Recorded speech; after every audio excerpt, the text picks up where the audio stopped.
तो चलिए बेटा देखिए हमारे पास नेक्स्ट हेडिंग आई है परसेंटेज कॉम्पोजिशन एक्सरसाइजेस पे पहुंच चुके हैं। एक्सरसाइजेस का पहला क्वेश्चन आया है परसेंटेज कॉम्पोजिशन क्या होता है। परसेंटेज कॉम्पोजिशन का सबसे पहले देखिए मोल्स के 3 फॉर्मूले आपने रटे, एक फॉर्मूला बेटा आपको और रटना है, किसका? Percentage composition. परसेंटेज कॉम्पोजिशन का फॉर्मूला क्या है हमने यहाँ पे लिखा नहीं है, परसेंट भी आगे लगाया जाता है। Percent mass of an element is equals to mass of that element in the compound upon molar mass of the compound into 100। ये बेटा फॉर्मूला आपको रट लेना है, अच्छे से कुछ नहीं करना है, रट लेना है। ठीक है, ये रट लिया तो सर इसमें करना क्या है? इसमें देखिए बेटा आपसे एक दिया गया है, यहाँ पे हमने क्या दिया है, जो क्वेश्चन पूछा है वो कह रहे हैं एक 0.24 ग्राम एक सैंपल दिया गया है जिसको हम बर्न कर रहे हैं, जो हमारा बर्न हो रहा है। हम आपको क्वेश्चन पढ़ के बता दे रहे हैं, लिखा है आज 0.24 gram of sample compound oxygen and boron was found analysis to contain 0.096 boron and 0.114 gram of oxygen. Calculate percentage of mass. Percentage of mass निकालना है। चलिए ठीक है, हम बताते हैं परसेंटेज ऑफ मास कैसे निकालते हैं। बेटा जो ऊपर दिया हुआ है, जो लिखा है मास ऑफ दैट एलिमेंट, उस एलिमेंट का मास लिखा जाएगा जो दिया गया है, जो पूछा गया है। कि बोरॉन का पूछा गया होगा तो बोरॉन का दिया होगा वो लिखेंगे ऊपर, और नीचे किसका लिखा जाता है?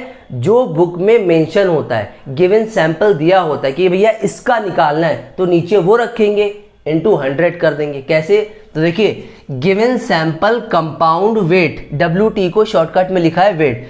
तो जो हमारा दिया हुआ पहले ही से मेंशन है बुक में कि सैंपल कितना दिया है, वो 0.24 ग्राम दिया है। ठीक है, अब क्या निकालना है? बोरॉन का निकालना है, ऑक्सीजन का निकालना है। तो हमने लिखा weight, WT, weight of boron in a compound is equals to 0.096 gram दिया हुआ है बुक में, और ये बोरॉन कंपाउंड का वेट है।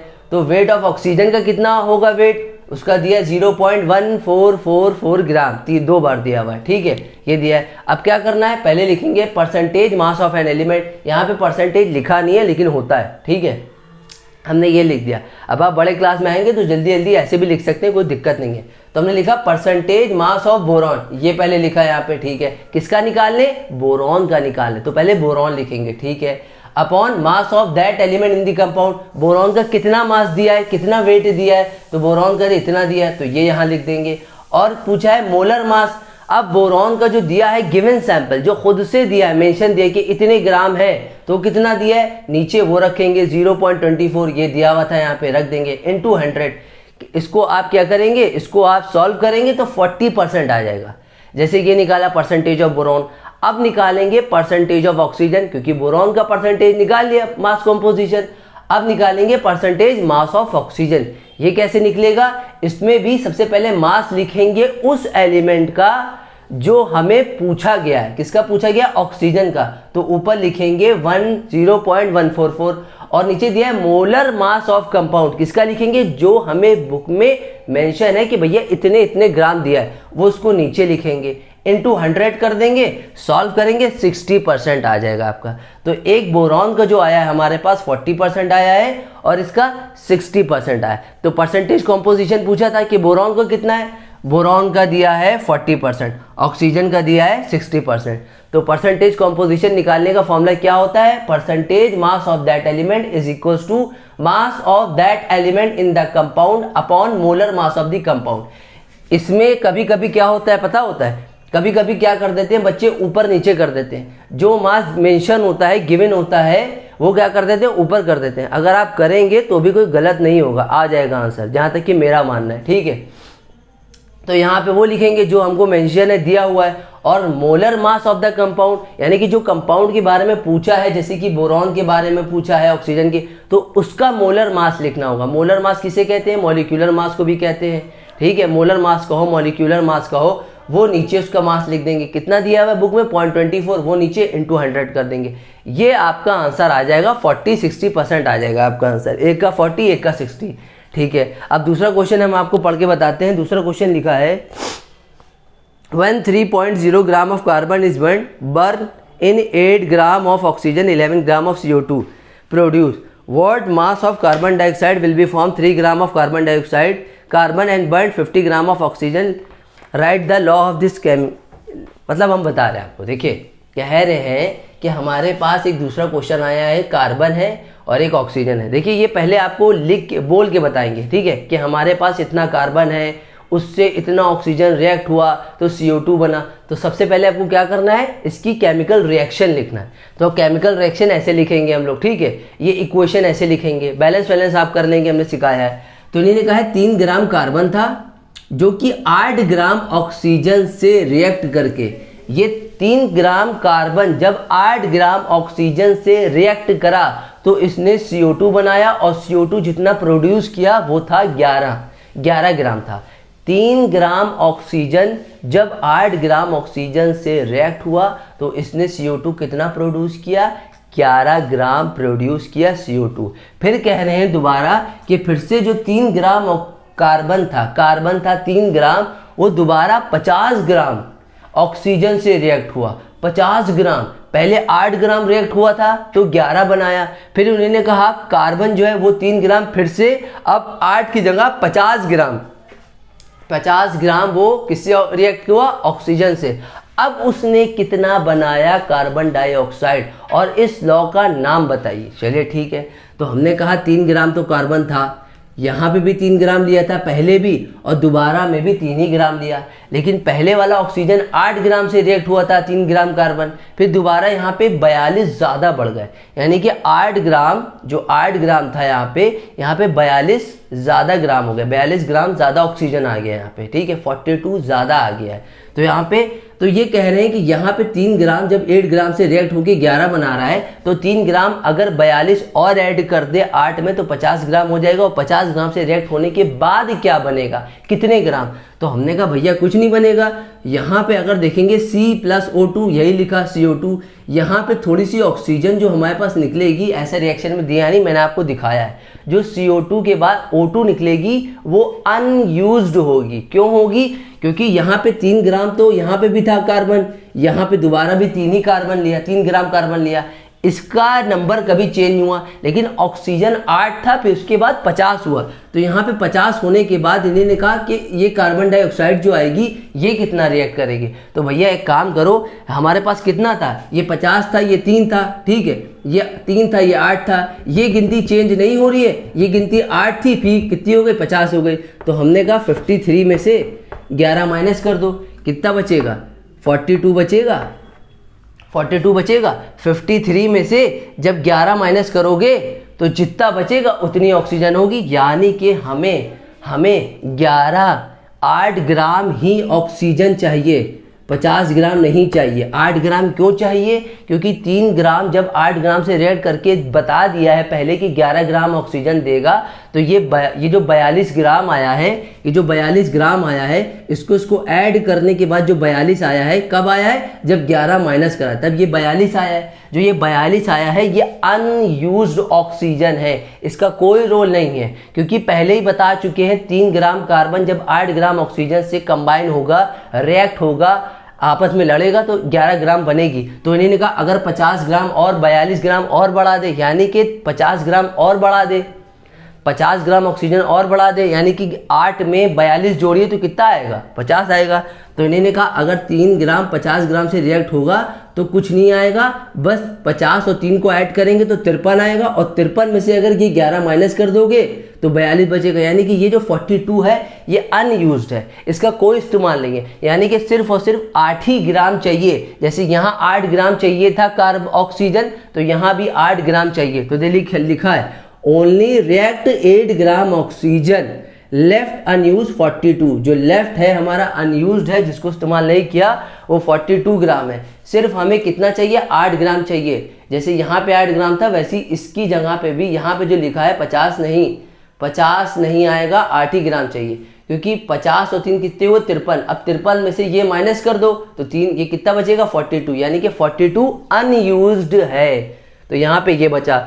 अब इन्हीं ने पूछा है कि कौन सा लॉ है ये, तो भैया यहाँ पे आप देख रहे हो 3 यहाँ पे था पहले 3 ग्राम, ठीक है, 8 ग्राम से रिएक्ट हुआ, फिर से हमने 3 ग्राम लिया, फिर 50 ग्राम से रिएक्ट हुआ, यानी कि इसके नंबर 3 ग्राम कार्बन का क्वांटिटी, कार्बन का नंबर चेंज नहीं हुआ, यानी कि 3 रेशियो। और यहाँ पे कितने ग्राम लिया था, पहले 8 लिया था फिर 50 लिया था, लेकिन 50 हमने कहा 50 नहीं ले सकते क्योंकि हमें 11 ही ग्राम देगा, तो 50 की जगह 8 ही ग्राम काम करेगा। तो 3:8 फिक्स्ड है हमारा, फिक्स्ड है। इसी में ही हमें क्या मिलेगा, 11 ग्राम CO2 मिलेगी, इसके अलावा नहीं मिलेगी। कौन से रेशियो में मिलेगी, हमें 3:8 में ही हमें मिलेगी, यानी कि ये फिक्स्ड प्रपोर्शन हुआ। और फिक्स प्रपोर्शन को हमने कहाँ पे पढ़ाया था, कौन सा लॉ था हमारा, वो था हमारा लॉ ऑफ डेफिनाइट। ठीक है, डेफिनाइट कह दो या कांस्टेंट कह दो, ठीक है, कांस्टेंट एक जैसा, डेफिनाइट एक जैसा। तो ये कौन सा है लॉ, उन्होंने पूछा है इसमें दोबारा इसमें क्वेश्चन में कि ये कौन सा लॉ है, तो आप कहेंगे लॉ ऑफ डेफिनाइट प्रपोर्शन या लॉ ऑफ कांस्टेंट प्रपोर्शन भी कह सकते हो। तो ये चलिए जल्दी से नोट करिए इसको। अब देखिए बेटा, आपके पास जो नेक्स्ट एक्सरसाइज का क्वेश्चन आया है वो क्वेश्चन नंबर 4 है। ठीक है, पॉलीएटॉमिक एटम्स आप देख लीजिएगा, हमने करवाया है इससे पीछे। ठीक है, क्या होता है पॉलीएटॉमिक का मतलब होता है जिसमें ढेर सारे आयन हो, पॉली का मतलब many, many ions, many ions वाले को बोलते हैं पॉलीएटॉमिक आयंस बोलते हैं। वही छोटा सा क्वेश्चन है, मैं करवा चुका हूँ, पीछे देख लीजिएगा। क्वेश्चन नंबर 4 पे आते हैं, पूछा है गिव द केमिकल फॉर्मूला। ठीक है, लिखा था वहाँ पे इन वर्ड्स में लिखा होता है मैग्नीशियम क्लोराइड। मैग्नीशियम क्लोराइड का फॉर्मूला क्या होता है, MgCl2।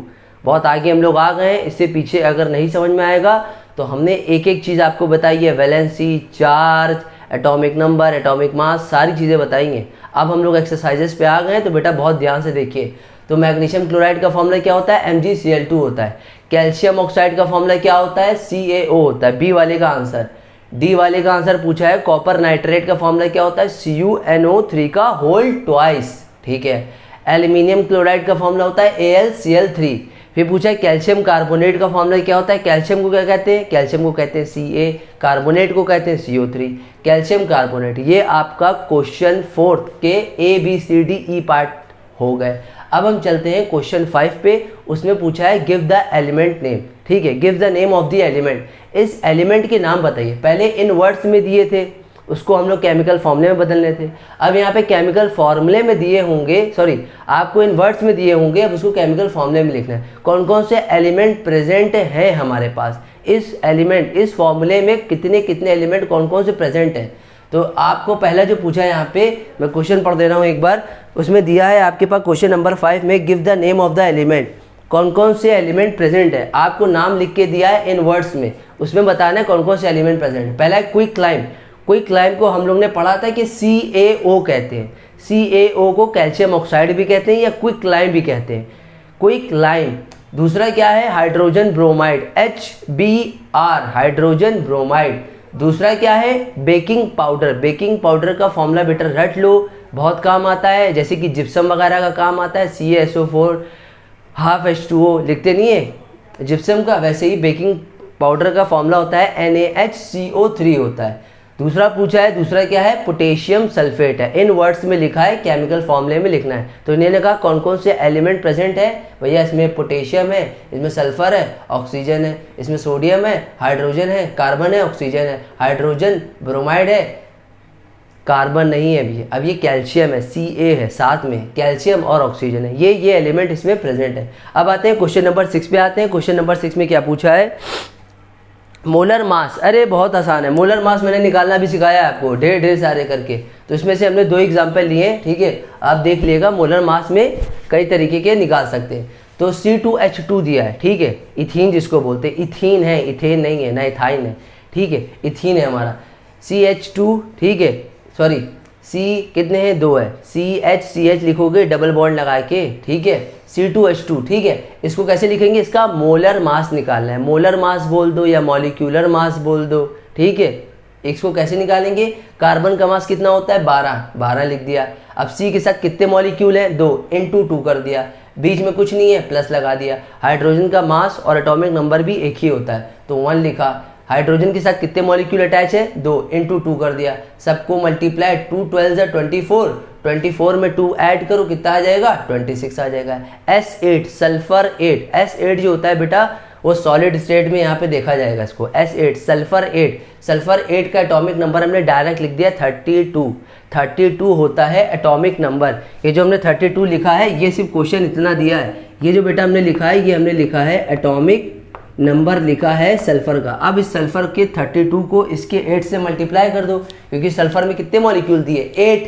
अब इसके एटॉमिक नंबर को, ठीक है, एटॉमिक मास को, सॉरी, ठीक है, इसका जो होगा हमारे पास सल्फर का, उसके आप क्या कर दो, इसके एटॉमिक, इसके 32 को इससे 8 से मल्टीप्लाई कर दो, आंसर आ जाएगा 256 आ जाएगा। इतनी बात समझ में आई। अब क्वेश्चन दूसरा हम लोग देखते हैं। यहाँ पे क्वेश्चन आता है हमारे पास क्वेश्चन 7।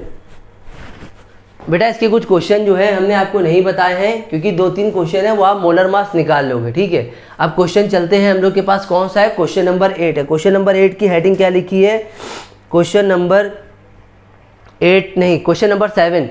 क्वेश्चन नंबर 7 की हेडिंग लिखी है व्हाट इज द मास। आपको मास निकालना है। क्वेश्चन नंबर 7 मास, ठीक है, मास निकालना है यहाँ पे। तो इन्होंने कहा है कि 1 मोल ऑफ नाइट्रोजन एटम का मास कितना होगा, 1 मोल नाइट्रोजन एटम। तो पहले हमें मालूम होना चाहिए कि नाइट्रोजन का एटॉमिक मास क्या होता है। नाइट्रोजन का एटॉमिक नंबर होता है 7 और मास नंबर होता है 14। तो यानी कि 1 मोल में कितने होंगे, तो हमने लिखा atomic mass of nitrogen 14 mu लिख दो। अगर ग्राम में लिखना चाहो तो ग्राम में भी कन्वर्ट कर सकते हो, जी भी लिख सकते हो। तो एटॉमिक मास ऑफ नाइट्रोजन का होता है 14, यानी कि नाइट्रोजन का मास होता है 14, तो 14 लिखा। अब इन्होंने पूछा मास ऑफ 1 मोल में कितना होगा, तो भैया 1 मोल में कितना होगा, तो 1 मोल में भी 14 ही होगा। क्यों, क्योंकि 1 मोल है, तो 1 × 14 करोगे तो क्या आएगा, 14 ही तो आएगा, क्योंकि 1 मोल का पूछा है तो 1 लिख दिया। 2 मोल का पूछा होता तो 2 × जितना होता मास नंबर नाइट्रोजन का है, किसी का भी पूछते उससे मल्टीप्लाई कर देते। अब 1 मोल का पूछा है तो 14 ही आ गया, ठीक है।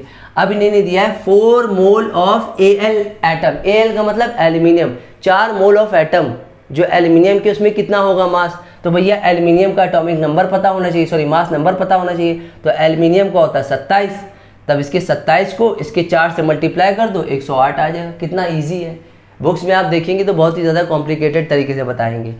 ये क्या लिखा है, Na2SO3। Na2SO3 को कहते हैं सोडियम सल्फेट।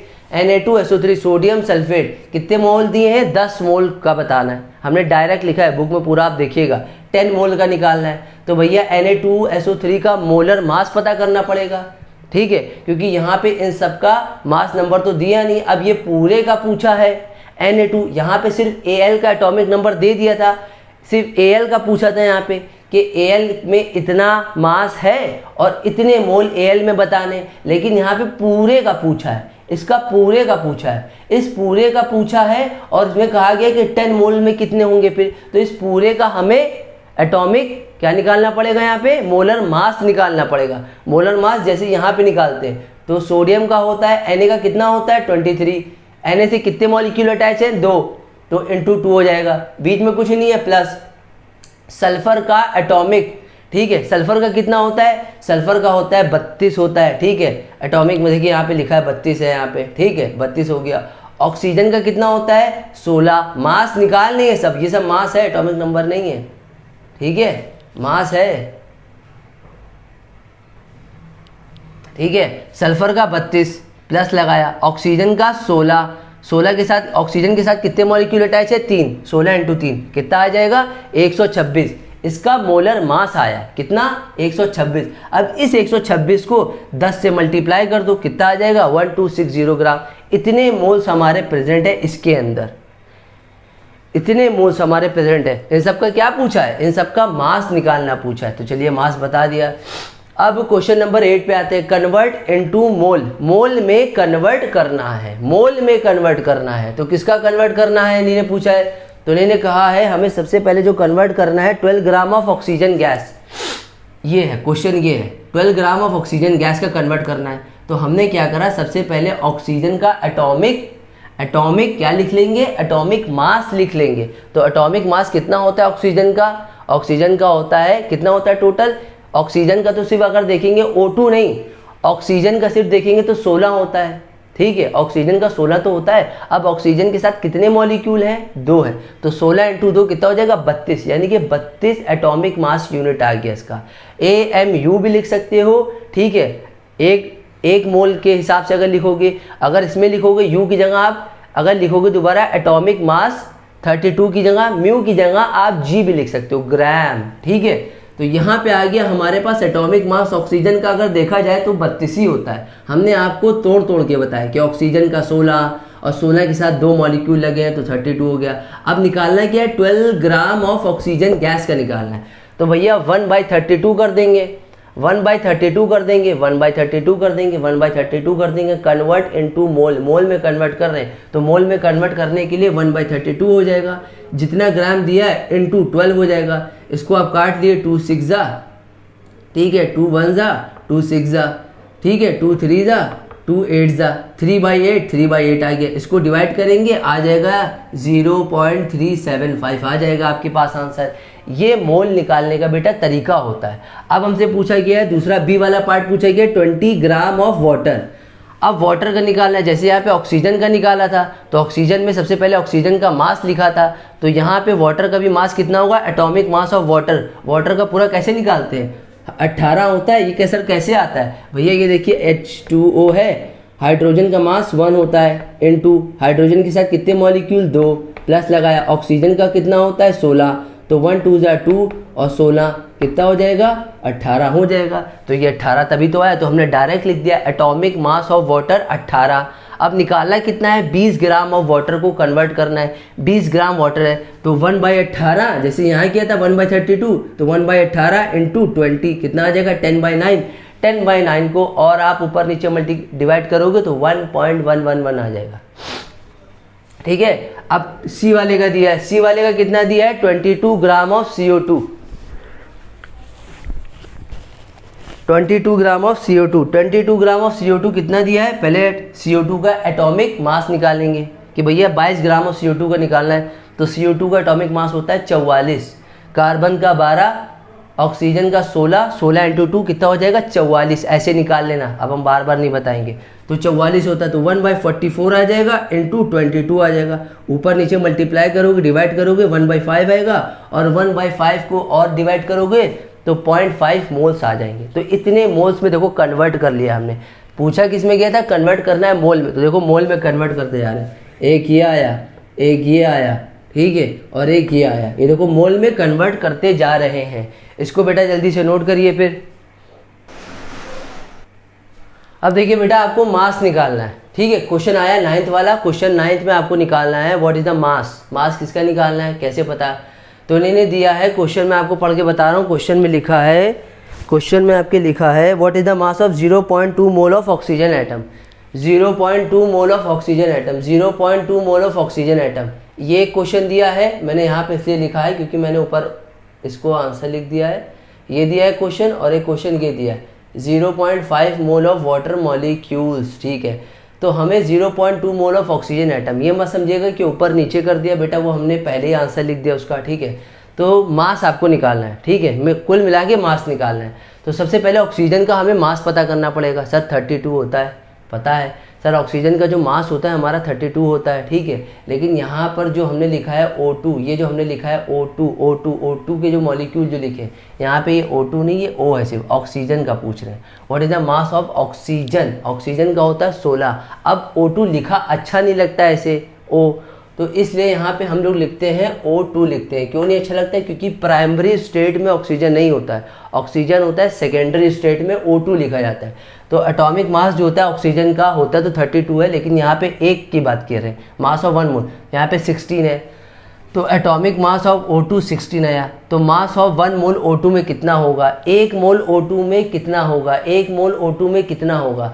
तो 1 मोल O2 का देखिए यहाँ पे म्यू लिखा है और यहाँ पे ग्राम। देखिए हम ऐसा इसलिए बता रहे हैं क्योंकि atomic mass of O2 16 mu लिखेंगे, एटॉमिक मास यूनिट, ठीक है, म्यू नहीं सॉरी यू है, यू लिखेंगे, और उसको जब आप ग्राम में भी लिखना चाहे तो इसलिए हमने ग्राम में भी कन्वर्ट करके दिखा दिया। तो mass of 1 mole of O2 16 ग्राम, ये एटॉमिक मास यूनिट वाली यूनिट है, और ये G है ग्राम, ठीक है। अब इन्होंने पूछा है 0.2 मोल ऑफ O2 एटम, इसमें कितने होंगे, इसमें कितना मास होगा यहाँ पे।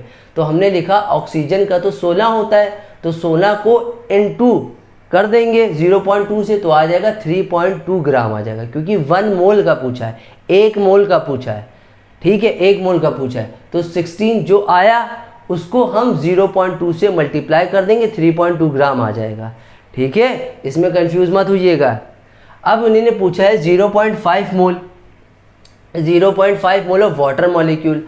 अब इन्होंने पूरा का पूरा वाटर मॉलिक्यूल पूछा। वाटर मॉलिक्यूल में से कोई हाइड्रोजन का नहीं पूछा है, ऑक्सीजन का नहीं पूछा है, पूरा हाइड्रोजन पूरा वाटर का पूछा है।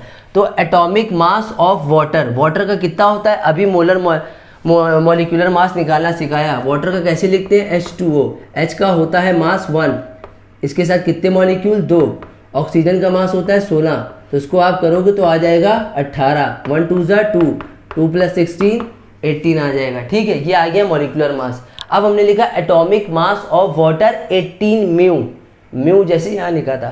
फिर हमने पूछा मास ऑफ 1 मोल का कितना होगा, 1 मोल का कितना होगा, mass of 1 mole of water. अगर 1 मोल इसमें से निकाल के देखे तो 1 मोल का कितना होगा, तो वही 18 ग्राम होगा। पहले म्यू लिखा, सॉरी यू लिखा, फिर हमने जी लिखा, यहाँ पे ग्राम लिखा। इसको ऐसे दोनों को हम इसलिए दिखा रहे हैं ताकि आप एटॉमिक मास यूनिट पहले लिखे, फिर उसके बाद आप 1 मोल का जो निकालेंगे 1 ग्राम का निकालेंगे तो आप यहाँ पे जी लिखेंगे।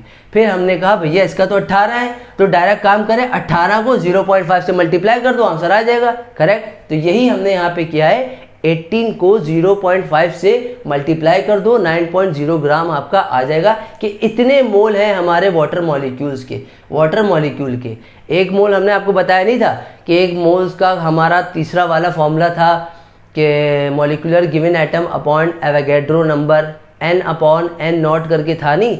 तो वहाँ पे हमने कहा था कि कभी कभी एटम लिखा होगा, एटम की जगह पे पार्टिकल लिख भी सकते हैं, मॉलिक्यूल भी लिख सकते हैं, तो मॉलिक्यूल ये वही वाला फॉर्मूला है। तो यहाँ पे हमने कैसे निकाला है, यहाँ पे 1 मोल। अब यहाँ पे मोल की वैल्यू मेंशन कर दी थी, हम वहाँ पे मोल की वैल्यू 6.022 × 10⁻23 ले रहे थे, लेकिन यहाँ पे मोल की वैल्यू अब कन्वर्ट कर दिए, बदल के दिए, 0.5 दे दिए। अब आपको यही इस्तेमाल करनी है। अगर ना दी होती तो आप एवोगैड्रो नंबर वाला, मोल वाला आप वैल्यू लेते हैं। अब यहाँ पे पहले से दे दिए, 0.5 दे दिए। अब 0.5 को 18 से आप क्या करोगे, मल्टीप्लाई करोगे, आपका आंसर आ जाएगा 9.0 ग्राम आ जाएगा। ठीक है, मोलर मास हमने निकालना सिखा दिया था। मोलर मास के अलावा आपको कोई दिक्कत नहीं आएगी, मोलर ही मास होता है।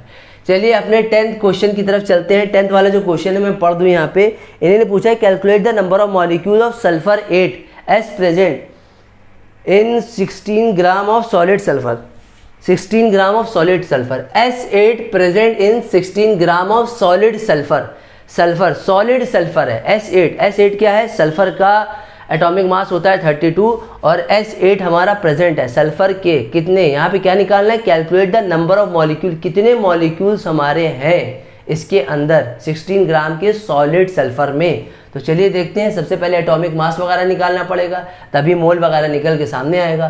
तो हमने लिखा atomic mass of sulphur, sulphur का कितना होता है, सल्फर का होता है 32 होता है, कितना होता है 32 होता है, याद रखिएगा। अब 32 को हम इसके सल्फर के कितने मॉलिक्यूल दिए हैं, कितने अटैच हैं 8, तो 32 को 8 से मल्टीप्लाई करेंगे, कितना आ जाएगा 256, क्या आ जाएगा यू का मतलब एटॉमिक मास यूनिट। अब आप इसको कन्वर्ट करना चाहो तो आप इसको ये भी लिख सकते हो 256 ग्राम कितने का पूछा है, S8 sulphur present in 16 gram of solid sulphur. आप ये लिखा जैसे हम यहाँ पीछे कर रहे थे, ये भी लिखा और ये भी लिखते रहते, ठीक है, इससे कोई मतलब नहीं, कोई फर्क नहीं पड़ेगा। चलिए ठीक है, 256 आ गया। अब हमें निकालना है किसका है, 16 ग्राम ऑफ सॉलिड सल्फर का निकालना है, सॉलिड लिख दूं मैं यहाँ पे, सॉलिड सल्फर का निकालना है, तो 16 ग्राम का निकालना है। तो 1/256 करेंगे इंटू 16 करेंगे, क्योंकि 16 का निकालना है, तो इसको मल्टीप्लाई करके डिवाइड करके 1/16 आएगा। 1/16 को डिवाइड करेंगे तो बेटा आपके पास आएगा 0.0625 मोल्स आ जाएंगे, ये आ जाएगा आपके पास। कैसे, अभी हम इतनी देर से यही सारी चीज़ें बता रहे थे पीछे, ठीक है, ये जैसे अभी किया नहीं है हम लोगों ने, निकाला है वैसे ही सेम टू सेम यही है, लेकिन यहाँ पे क्या पूछना है, नंबर ऑफ मॉलिक्यूल्स निकालने हैं, मॉलिक्यूल निकालने हैं। तो 16 ग्राम सॉलिड सल्फर में कितना होगा, क्योंकि यहाँ पे एटॉमिक मास सल्फर का इतना आ गया 256, यानी कि 1/256 इंटू 16, तो इसको मल्टीप्लाई डिवाइड करोगे तो ये इतने मोल्स आ जाएंगे। अब हमने कहा 1 मोल में कितने होते हैं, एवोगैड्रो नंबर याद है 6.022 इंटू 10⁻23, तो एक मोल में कितने होते हैं, एक मोल किसके बराबर होता है, एक मोल बराबर होता है सर एवोगैड्रो नंबर के, और एवोगैड्रो नंबर जो होता है वो होता है 6.022 इंटू 10⁻23 होता है। अब यहाँ पे बात किसकी की है, एटम्स की है, मॉलिक्यूल्स की है, पार्टिकल्स की है, तो पार्टिकल मॉलिक्यूल्स की है, तो यहाँ पे हम लोग लास्ट में लिखेंगे मॉलिक्यूल्स। हमने यही कहा था मोल कॉन्सेप्ट के थर्ड वाले फॉर्मूले में हमने कहा था अगर मॉलिक्यूल्स पूछेगा तो मॉलिक्यूल पुट करेंगे, एटम्स पूछेगा तो एटम्स पुट करेंगे, और मोल की वैल्यू सेम वही रहेगी, ये चेंज नहीं होगी, ये सेम रहेगी, बस अगर मॉलिक्यूल्स का पूछेगा तो मॉलिक्यूल। अब इन्हीं ने क्वेश्चन में क्या दिया है, calculate the number of molecule, तो मॉलिक्यूल लिखा। अगर ये कहते हैं calculate the number of atoms तो एटम लिखते हैं, अगर ये कहते हैं calculate the number of particles तो पार्टिकल्स लिखते हैं, ठीक है।